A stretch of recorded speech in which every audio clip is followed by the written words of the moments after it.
서울 강남구 논현동에 사는 박민효 씨 35세 초등학교 교사의 이야기입니다. 토요일 오후 민효는 거실 소파에 앉아 노트북 화면을 들여다보고 있었습니다. 웨딩드레스샵 홈페이지였죠.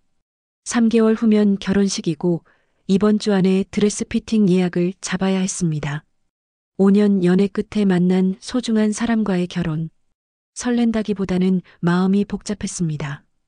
드레스 고르러 누구랑 가지? 당연히 엄마 김영숙과 가고 싶었습니다. 평생 곁에서 자신을 키워준 그분과 함께요. 하지만 며칠 전부터 마음 한구석이 불편했습니다.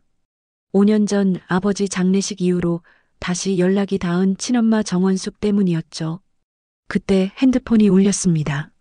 엄마다. 영숙이었습니다. 민효는 웃으며 전화를 받았습니다. 엄마, 왜? 민효야, 지금 뭐해? 나 지금 근처인데 집 앞이야. 문 열어줘. 엥? 갑자기? 말이 많아. 빨리 나와. 민효는 웃음이 났습니다. 영숙은 늘 이랬어요.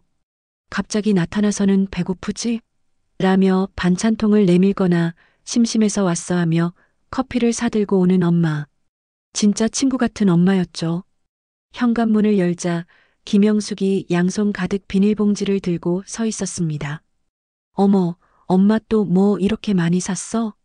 보면 알아요. 들어간다.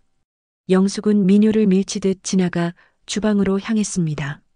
56세지만 여전히 활기찬 걸음걸이였죠. 민효는 웃으며 뒤따라갔습니다. 삼겹살이랑 상추 샀어. 오늘 저녁에 구워 먹자. 혼자 있으면 또 배달 음식만 먹을 거 아냐. 엄마가 먹고 싶었던 거 아니고. 아니거든. 내가 구워줄게. 민효는 식탁에 앉아 영숙이 고기를 준비하는 모습을 바라봤습니다. 저 손이 얼마나 많은 걸 해줬을까요? 도시락, 빨래, 밤새 간호, 대학 등록금 수없이 많은 것들이 스쳐 지나갔습니다. 엄마, 응? 드레스 피팅 가야 하는데 같이 갈래?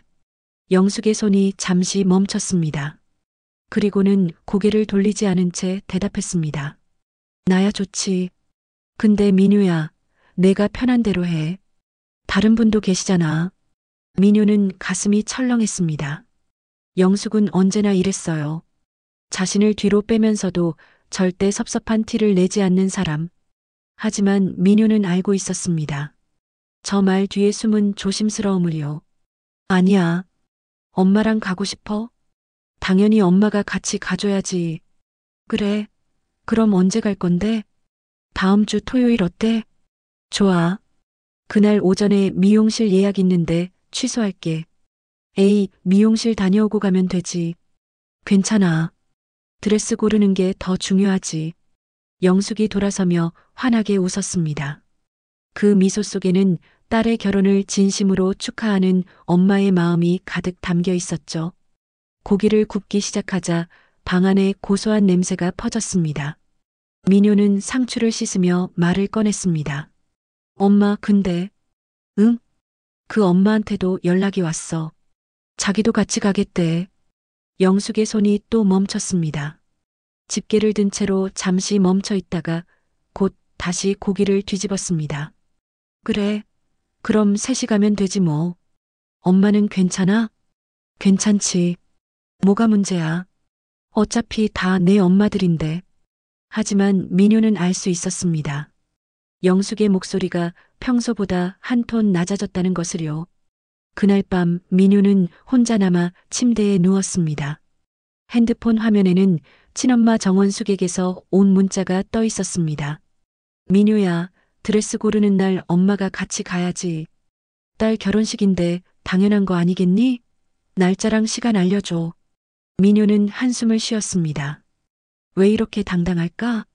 28년 동안 보이지도 않다가 이제 와서 엄마 노릇이라니. 핸드폰을 내려놓고 천장을 바라봤습니다. 그러자 28년 전 7살 민효가 텅 빈 집에서 혼자 울던 그날의 기억이 어둠 속에서 천천히 떠올랐습니다. 엄마 어디 갔어? 아무도 대답해주지 않던 그날. 민효는 눈을 감았습니다. 이제 선택해야 할 시간이 다가오고 있었습니다. 1997년 봄, 저는 7살이었습니다. 그날도 평범한 하루였습니다. 초등학교 1학년이 된 지 한 달쯤 됐을 때였죠. 학교 종이 울리고 친구들과 교문을 나서며 저는 가방을 흔들흔들 흔들었습니다. 오늘 미술 시간에 그린 엄마 얼굴 그림을 빨리 보여주고 싶었거든요. 집 현관문을 열었습니다. 엄마, 나왔어. 대답이 없었습니다. 신발을 벗으며 다시 불렀습니다. 엄마. 거실이 이상하게 조용했습니다. 평소 같으면 주방에서 저녁 준비하는 소리가 들렸을 텐데 그날은 아무 소리도 들리지 않았어요. 엄마. 방으로 뛰어갔습니다. 엄마 방 문을 벌컥 열었죠. 그리고 그때 알았습니다. 화장대가 텅 비어 있었습니다. 평소 어지럽게 놓여 있던 화장품들, 향수병, 립스틱들이 모두 사라졌어요. 옷장문이 반쯤 열려 있었고 옷걸이들만 텅텅 걸려 있었습니다. 엄마가 어디 갔지? 심장이 두근거리기 시작했습니다. 뭔가 잘못됐다는 걸 어린 나이에도 본능적으로 알 수 있었어요. 아빠, 할머니. 아빠와 할머니가 작은 방에서 나왔습니다. 아빠의 얼굴은 딱딱하게 굳어 있었고 할머니는 눈이 빨개져 있었어요. 엄마가 어디 갔어요? 엄마 어디 갔냐고요? 저는 아빠 다리를 붙잡고 울기 시작했습니다. 아빠는 한참을 말이 없다가 낮고 무거운 목소리로 말했습니다. 민효야, 엄마는 이제 우리랑 안 살아. 왜요? 왜 안 살아요? 엄마 어디 갔어요? 엄마가 나갔어. 다른 곳으로 갔단다. 그럼 언제 와요? 저녁에 와요? 아빠는 대답하지 않았습니다. 그저 저를 꼭 안아줬을 뿐이었죠. 아빠 품에서 저는 한참을 울었습니다. 그날 밤 저는 엄마 옷장 앞에서 잠들었습니다. 혹시 엄마가 돌아오실까봐 그 자리에서 기다렸거든요. 할머니가 이불을 덮어주셨지만 저는 끝내 방으로 들어가지 않았습니다. 그 후로 2년이 흘렀습니다. 아빠와 할머니, 저 셋이서 살았습니다. 아빠는 말이 더 없어지셨고 할머니는 아침마다 저한테 밥을 차려주시면서 눈물을 흘리셨어요. 저는 학교에서 친구들이 엄마가 뭐 해주셨어? 라고 물으면 거짓말을 했습니다. 우리 엄마는 지금 외국에 일하러 가셨어. 곧 올 거야. 하지만 밤이 되면 이불 속에서 혼자 울었습니다. 엄마, 왜 나버리고 갔어? 내가 뭘 잘못했어? 그렇게 9살이 됐습니다. 1999년 봄이었죠. 그날 아빠가 저를 거실에 앉혔습니다. 그리고 조심스럽게 말했습니다. 민효야, 아빠가 새로운 분을 만났어. 앞으로 우리랑 같이 살 거야. 저는 고개를 저었습니다. 싫어. 난 엄마 올 때까지 기다릴 거야. 민효야, 엄마는 안 와. 이제는 새로운 엄마가 필요해. 싫어. 난 내 엄마만 있으면 돼. 하지만 일주일 후 그분이 집에 오셨습니다. 김영숙? 당시 30세였던 그분은 작은 가방 하나를 들고 우리 집 현관에 섰습니다. 소박한 옷차림에 수수한 화장. 정원숙 엄마와는 완전히 다른 모습이었어요. 안녕, 민효야. 나는 김영숙이라고 해. 앞으로 여기서 같이 살 거야. 저는 고개를 돌렸습니다. 쳐다보지도 않았어요. 저 사람은 내 엄마가 아니야. 영숙은 당황한 표정으로 아빠를 바라봤습니다. 아빠가 난처하게 웃으며 말했습니다. 아직 시간이 필요해. 천천히. 네, 괜찮아요. 제가 노력해 볼게요. 그날 저녁 영숙이 주방에서 뭔가를 만들고 있었습니다. 저는 제 방 문을 닫고 들어가 버렸어요. 얼마 후 문을 두드리는 소리가 들렸습니다. 민효야, 밥 먹자. 배 안 고파요. 그래도 조금만 먹어봐. 이모가 미역국 끓였어. 이모라고? 무슨 이모야? 저는 대답하지 않았습니다. 한참 후 발소리가 멀어졌고 집안이 조용해졌어요. 한밤중이 됐습니다. 배가 고파서 잠을 잘 수가 없었습니다. 저는 조용히 방문을 열고 주방으로 갔어요. 거실 불은 꺼져 있었고 아빠와 새엄마는 주무시고 계셨습니다. 냉장고를 열었습니다. 커다란 냄비가 하나 있었어요. 뚜껑을 열자 미역국 냄새가 코끝을 스쳤습니다. 냄새 좋다. 저는 국자로 미역국을 떠서 조금 맛봤습니다. 그 순간 세상에서 가장 맛있는 국이었습니다. 진한 소고기 육수에 부드러운 미역이 입안에서 녹아내렸어요. 할머니가 끓여주시던 미역국과는 달랐습니다. 정원숙 엄마가 끓여주던 것과도 달랐죠. 뭔가 더 따뜻했습니다.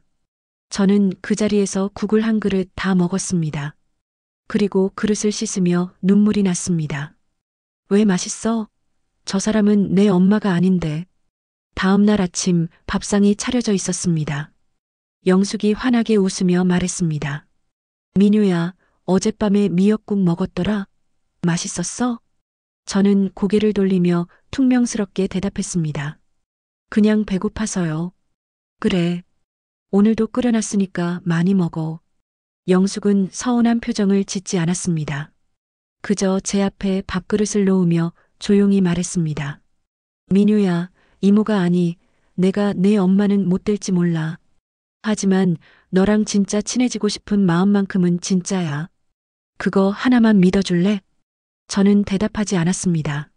하지만 그날부터 밤마다 냉장고를 열어 영숙이 만든 음식을 몰래 먹기 시작했습니다. 그리고 조금씩, 아주 조금씩 마음의 문이 열리기 시작했습니다. 하지만 제 마음 한구석에는 여전히 친엄마에 대한 그리움이 남아 있었습니다. 언젠가 돌아오실 거라고, 저를 안아주실 거라고 믿었어요. 그 믿음이 얼마나 큰 상처가 될지 그때는 몰랐습니다. 초등학교 2학년 생일날이었습니다. 1998년 4월. 학교가 끝나고 교문을 나서는데 낯익은 사람이 서 있었습니다. 화려한 원피스에 큰 선물 가방을 든 여자. 엄마, 정원숙이었습니다. 1년 만이었어요.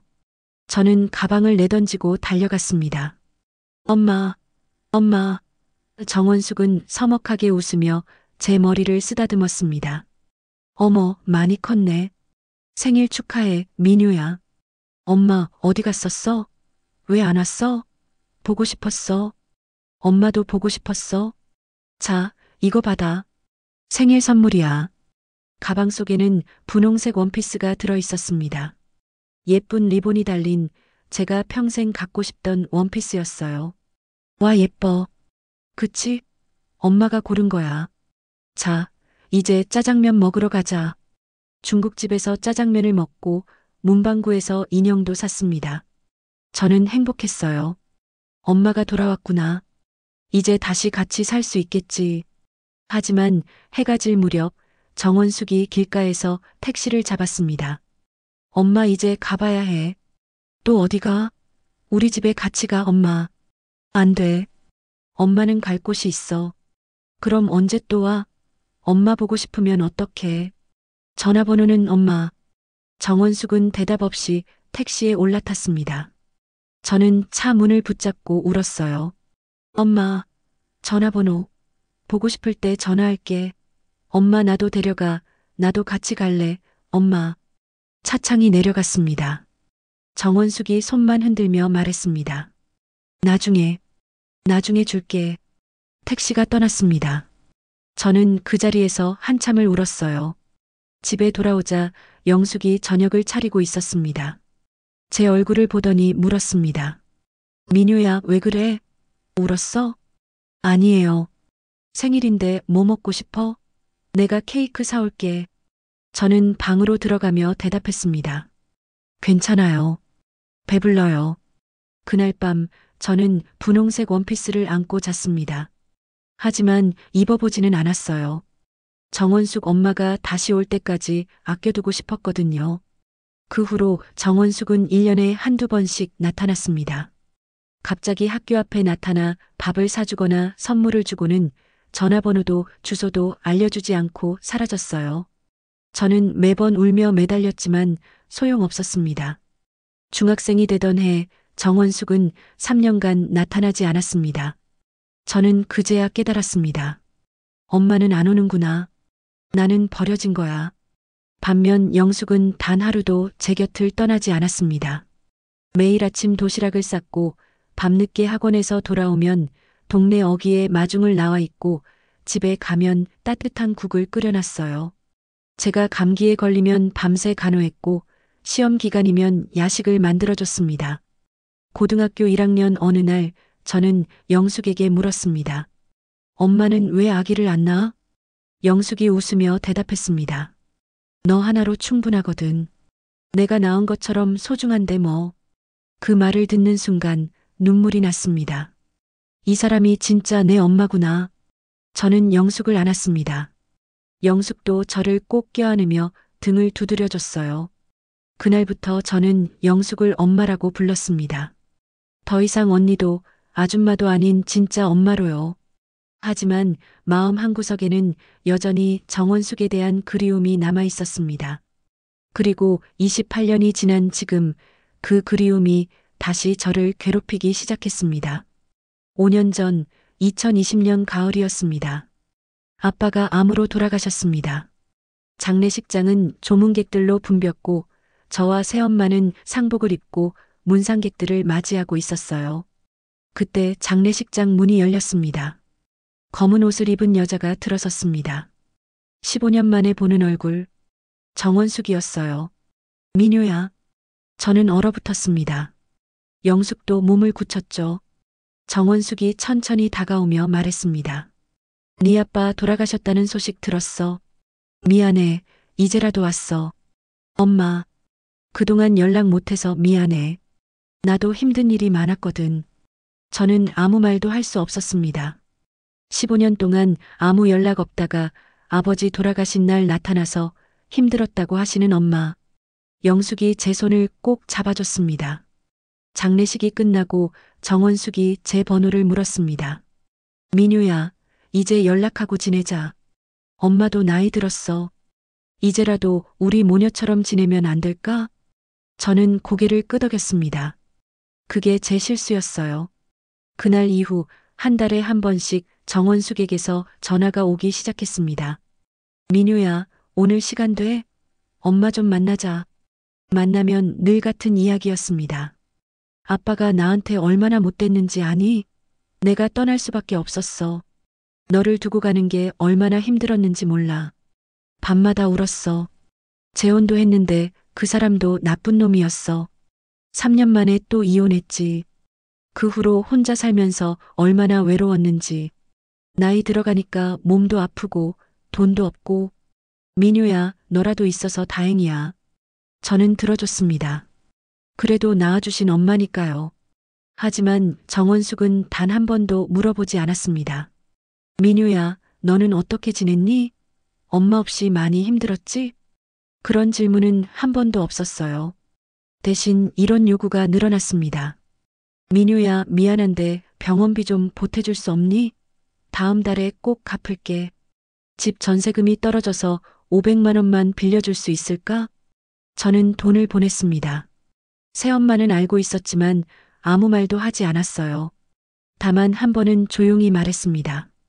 민효야, 내가 힘들지 않았으면 좋겠어. 괜찮아, 엄마. 그래도 낳아주신 분이니까. 그래. 내가 원하는 대로 해. 엄마는 내 편이야. 그렇게 5년이 흘렀습니다. 그리고 한 달 전 제가 결혼 소식을 전했을 때였습니다. 엄마, 저 결혼해요. 3개월 후에요. 정원숙의 목소리가 확 밝아졌습니다. 어머, 정말 축하해. 드디어 내 딸이 결혼하는구나. 엄마가 얼마나 기다렸는데. 네. 그래, 웨딩드레스는 골랐어? 혼주 한복은? 당연히 엄마랑 같이 준비하는 거지. 그게 지금 엄마랑 같이 하려고요. 정원숙의 목소리가 날카로워졌습니다. 뭐? 딸 결혼식에 친엄마인 내가 당연히 함께 해야지. 웨딩드레스 고르는 거 나도 같이 갈게. 언제 가는데? 다음 주 토요일인데. 그래, 알았어. 그날 보자. 장소 보내줘. 전화가 끊겼습니다. 저는 핸드폰을 들고 한참을 멍하니 앉아 있었습니다. 28년 동안 뭐 하다가 가슴속에서 뭔가 무겁게 가라앉는 느낌이었습니다. 토요일 오전 11시 명동의 웨딩드레스샵. 저와 엄마는 조용히 드레스를 구경하고 있었습니다. 엄마가 하얀 드레스 하나를 가리키며 말했습니다. 이거 한번 입어봐. 내 스타일인 것 같은데. 응, 이거 괜찮다. 점원이 드레스를 가져왔고 저는 피팅룸에서 입어봤습니다. 거울 속 제 모습이 낯설었어요. 하얀 드레스를 입은 신부. 피팅룸 밖으로 나오자 엄마가 손으로 입을 막으며 눈물을 글썽였습니다. 엄마, 왜 울어? 예쁘다. 우리 딸 진짜 예쁘다. 에이, 오바 좀 하지 마. 오바 아니야. 진짜 예쁘거든. 바로 그때 샵 문이 벌컥 열렸습니다. 늦어서 미안해. 엄마 왔어. 정원숙이었습니다. 화려한 재킷에 큰 명품 가방을 들고 들어왔어요. 샵 안의 공기가 순간 얼어붙었습니다. 정원숙이 영숙을 힐끗 보더니 곧장 저에게 다가왔습니다. 어머, 벌써 드레스 입고 있었구나. 근데 그건 좀 평범한 거 아니니? 저기 저거 봐. 저 화려한 거 입어봐. 엄마, 전 이게. 아니야. 저게 훨씬 낫겠다. 아가씨, 저기 저 드레스 좀 가져다 주세요. 점원이 당황한 표정으로 다른 드레스를 가져왔습니다. 정원숙이 제 손을 잡아 끌었어요. 자, 이것도 입어봐. 비교해봐야지. 영숙이 조용히 말했습니다. 민효가 이 드레스가 편하다고 했어요. 정원숙이 날카롭게 돌아봤습니다. 당신이 뭔데 나서요? 딸 결혼식인데 친엄마인 내가 골라주는 게 당연하잖아요. 그래도 민효 의견이 중요하죠. 의견? 내가 낳은 딸인데 내가 제일 잘 알아요. 민효야, 어서 저거 입어봐. 저는 어쩔 수 없이 피팅룸에 들어갔습니다. 두 번째 드레스는 화려했지만 제 스타일이 아니었어요. 불편했고 과했습니다. 밖으로 나오자 정원숙이 박수를 쳤습니다. 봐, 이게 훨씬 낫지? 역시 엄마 눈이 맞다니까. 엄마, 근데 이건 좀. 뭐가? 예쁜데. 자, 이제 구두도 봐야지. 아가씨, 구두 어디 있어요? 정원숙은 제 말을 끊고 구두를 고르기 시작했습니다. 제가 골랐던 심플한 구두를 보더니 코웃음 쳤어요. 이건 너무 싼티 나는데? 이건 어때? 그녀가 가리킨 건 반짝이는 하이힐이었습니다. 저는 하이힐을 못 신는데. 엄마, 저 하이힐 못 신어요. 결혼식 날 하루만 참으면 되잖아. 예쁜 게 중요하지. 영숙이 다시 입을 열었습니다. 하루 종일 서 있을 텐데 민효가 편한 걸로 해야죠. 정원숙이 눈을 흘겼습니다. 아니, 왜 자꾸 끼어드세요? 여기 친엄마인 내가 있잖아요. 친엄마든 새엄마든 민효가 불편해하는 걸 강요하면 안 되죠. 강요? 내가 지금 강요해요? 딸 예쁘게 해주려는 건데. 예쁜 게 중요한 게 아니라 민효가 편하고 행복한 게 중요하죠.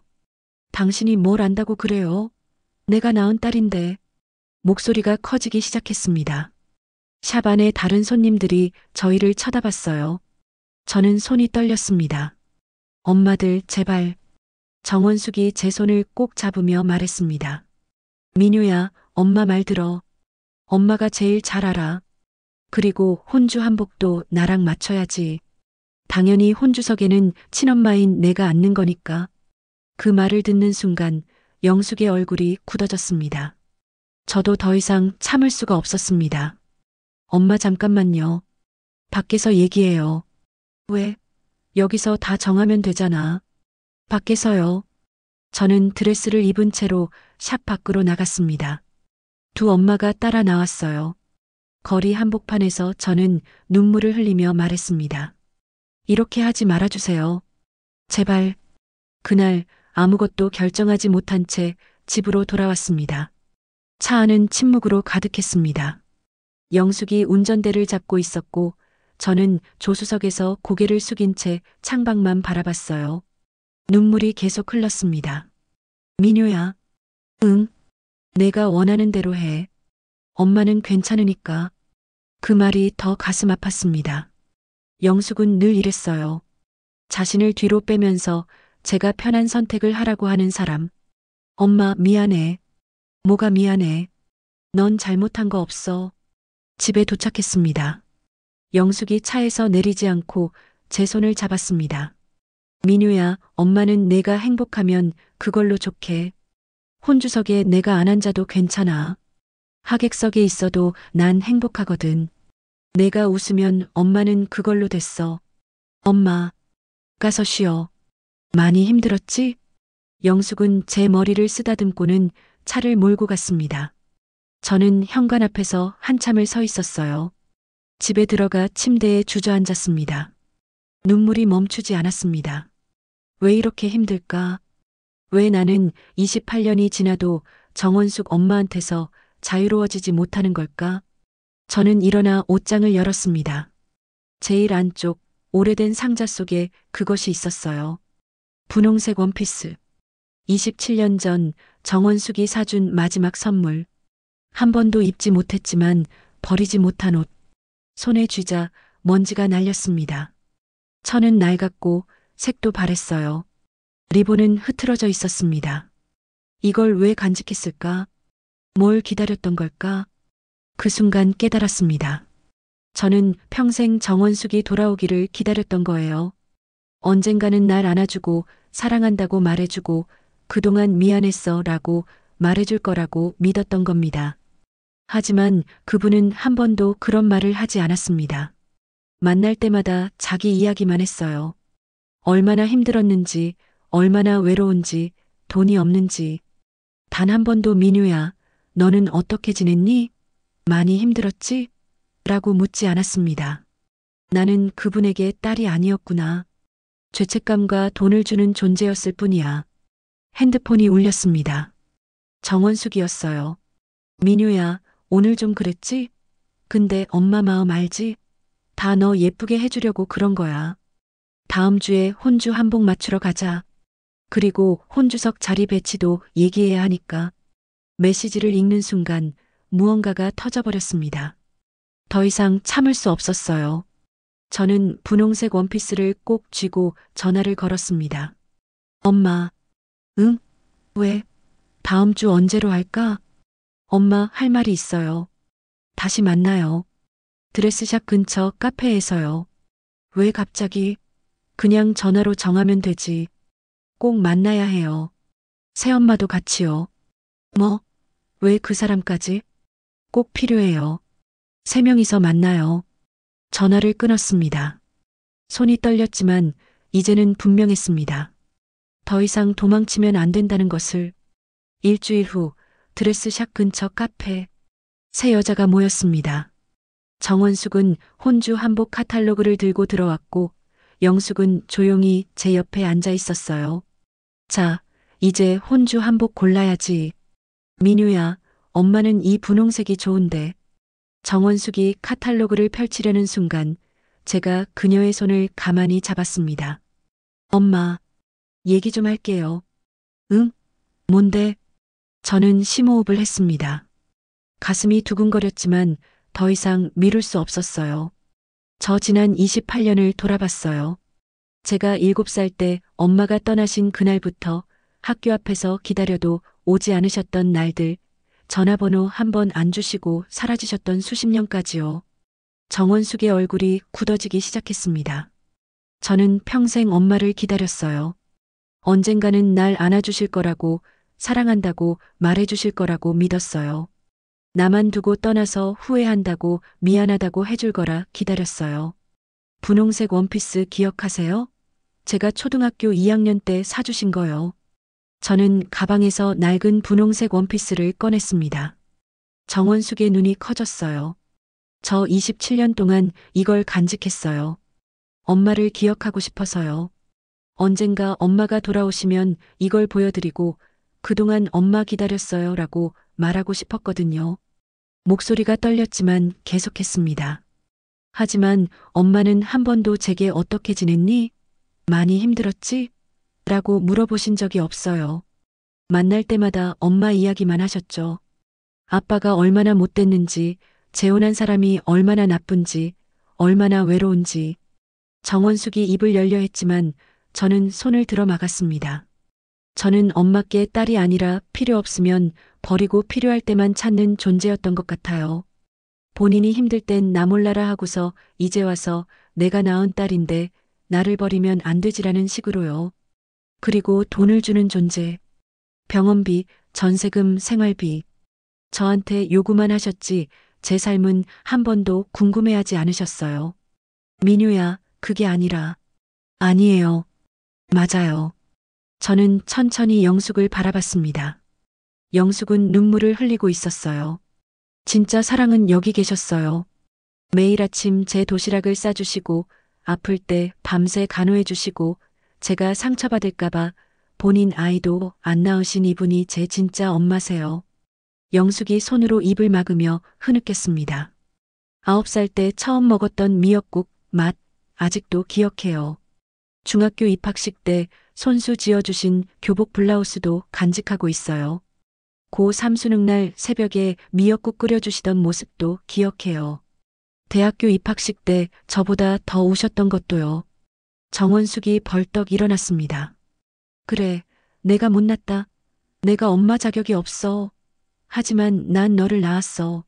내가 낳지 않았으면 넌 이 세상에 없었어. 누가 뭐래도 그건 저 여자가 대신 할 수 없는 거야야. 맞아요. 저는 담담하게 대답했습니다. 엄마가 낳아주셨죠. 그건 감사해요. 진심으로요. 하지만 저를 살게 해주신 건 이분이에요. 저를 사람으로 키워주신 것도도 이분이고요. 정원숙의 얼굴이 일그러졌습니다. 나는 힘들었어. 아빠랑 살 수가 없었어. 재혼도 했지만 실패했고 혼자 사는 게 얼마나 외로운지 너는 몰라. 알아요. 엄마가 힘드셨던 거 알아요. 제 목소리는 차분했습니다. 하지만 그건 엄마 선택이었어요. 저를 두고 떠나신 것도 연락처조차 안 주신 것도 15년 동안 연락 안 하신 것도 다 엄마 선택이었어요. 그런데 지금 와서 딸이니까 당연히 날 돌봐야지라고 하시는 건 너무 이기적이에요. 너 정말 이럴 거야? 그래서 제 결혼식 혼주는 새엄마로 정했어요. 혼주석에는 새엄마가 앉으실 거예요. 혼주 한복도 새엄마랑 맞출 거고요. 엄마는 하객으로 오시든 안 오시든 엄마 자유예요. 정원숙이 소리쳤습니다. 내가 너를 낳았는데, 친엄마인데, 낳아주신 건 감사해요. 진심이에요. 하지만 키워주신 건 이분이에요. 저는 영숙에게 다가가 그녀의 손을 잡았습니다. 엄마, 평생 고마웠어. 엄마가 아니었으면 나는 여기 없었을 거야. 영숙이 저를 꼭 껴안았습니다. 우리는 한참을 울었어요. 정원숙은 그 모습을 보다가 분홍색 원피스를 바닥에 집어던졌습니다. 좋아. 네 마음대로 해. 난 너 같은 불효녀 필요 없어. 그녀는 카페 문을 박차고 나갔습니다. 저는 바닥에 떨어진 분홍색 원피스를 주워들었습니다. 그리고 쓰레기통에 조용히 넣었어요. 이제 됐다. 더 이상 과거를 붙잡고 있을 필요가 없었으니까요. 결혼식 당일 아침, 호텔 신부 대기실에서 저는 드레스를 입고 있었습니다. 영숙이 뒤에서 드레스 단추를 채워주고 있었어요. 엄마, 떨려. 떨리지. 엄마도 떨려. 엄마는 왜 떨려? 우리 딸 보내는데 안 떨릴 수가 있니? 영숙이 마지막 단추를 채우고 제 어깨에 손을 얹었습니다. 민효야. 응? 여지껏 엄마 옆에 있어줘서 고마워. 내가 내 딸이 되어줘서. 저는 돌아서서 영숙을 안았습니다. 엄마, 나야말로 고마워. 엄마가 내 엄마여서. 우리는 한참을 안고 있었습니다. 결혼식이 시작됐습니다. 혼주석에는 영숙 혼자 앉아 있었어요. 분홍색 한복을 입으신 모습이 정말 아름다웠습니다. 주례 선생님이 말했습니다. 신부의 어머니이신 김영숙님께서 오늘 이 자리에 함께 하셨습니다. 하객들이 박수를 쳤습니다. 영숙은 수줍게 웃으며 고개를 숙였어요. 그 순간 저는 하객석 맨 뒤를 봤습니다. 검은 옷을 입은 정원숙이 서 있었습니다.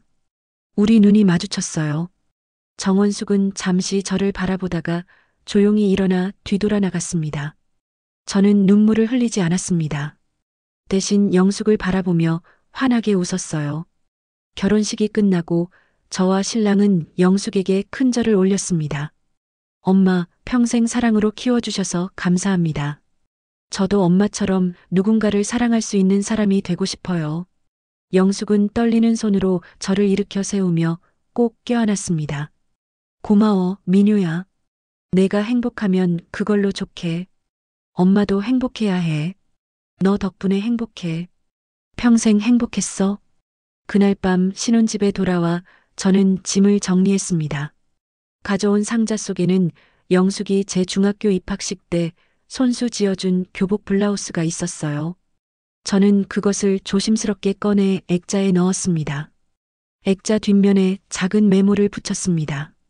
진짜 엄마는 낳아준 사람이 아니라 사랑으로 키워준 사람이다. -2025년 내 결혼식 날에 며칠 후 정원숙에게서 마지막 문자가 왔습니다. 너는 불효녀다. 다시는 연락하지 마. 저는 답장하지 않았습니다. 대신 영숙에게 전화를 걸었어요. 엄마, 저녁 같이 먹을래? 오늘 내가 미역국 끓여줄게. 전화 너머로 영숙의 웃음소리가 들렸습니다. 미역국? 내가 제대로 끓일 줄 알기는 해? 엄마한테 배웠잖아. 엄마 레시피대로 할게. 그래, 좋아. 근데 야, 남편한테 물어봐야 되는 거 아니야? 오빠도 같이 그러자고 했어. 엄마 보고 싶대. 그래, 우리 사위 착하네. 좋아, 그럼 7시에 갈게. 전화를 끊고 저는 창밖을 바라봤습니다. 봄바람이 불고 있었어요. 새로운 계절이 시작되고 있었습니다.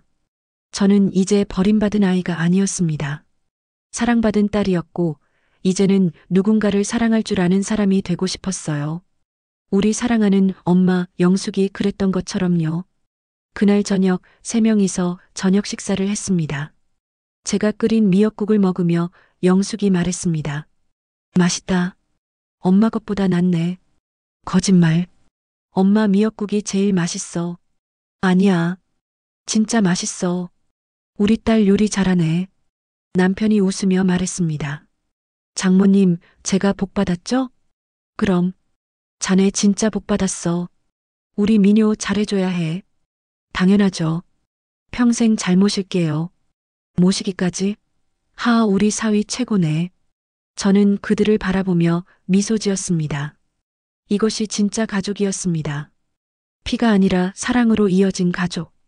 그리고 그 사랑은 앞으로도 계속될 것입니다. 영원히. 민효 씨는 용기 있는 선택을 했습니다. 여러분이 민효 씨라면 어떤 선택을 하셨을까요? 혹시 비슷한 경험이 있으시거나 민효 씨에게 해주고 싶은 말이 있다면 댓글로 나눠주세요. 민효 씨의 새로운 인생을 응원해 주시고 영숙 엄마 같은 분들께 감사의 마음을 전해주세요. 여러분의 이야기도 궁금합니다. 황혼의 사랑 아픔 대신 짜릿한 복수 황로베사